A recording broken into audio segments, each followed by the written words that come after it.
Bonjour, bienvenue à tous et tous. Je suis ravie de vous retrouver pour Ici 12-13, notre édition de la mi-journée. Donc voici tout de suite les titres. En quelques années, elle est devenue le cauchemar des pêcheurs et propriétaires de marais ou d'étangs. La Jussie devient incontrôlable. Cette plante exotique adore notre climat et envahit les plans d'eau.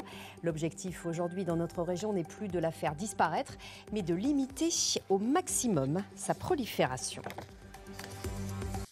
On ne parle plus de prolifération, mais bien d'invasion. La Jussie, plante originaire d'Amérique du Sud, adore notre climat, notamment dans les zones humides. Dans le Pays de Ré, en Loire-Atlantique, sa croissance est difficilement contrôlable dans les marais et les étangs.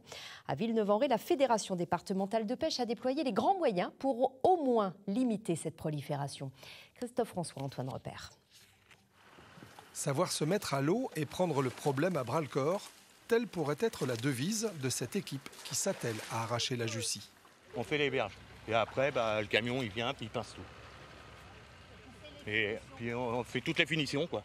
Parce que si on en laisse, le problème, c'est que ça repousse tous les ans. Il faut vraiment enlever le plus possible.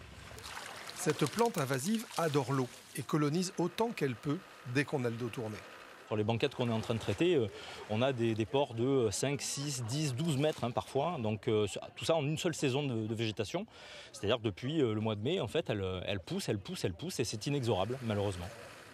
À la main pour amener la Jussie vers la griffe du camion et même à l'épuisette pour en recueillir les brins comme autant de boutures potentielles, ce chantier demande de l'endurance.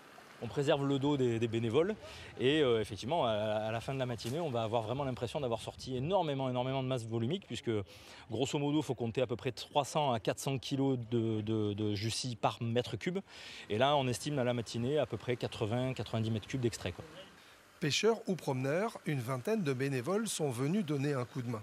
Fin septembre, l'enduro de la carpe organisé par la Gaule nantaise aura lieu ici.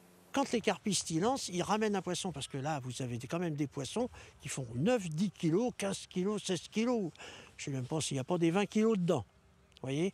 Donc quand ils ramènent le poisson va dans la Jussie et il casse. Ils ne peuvent plus pêcher.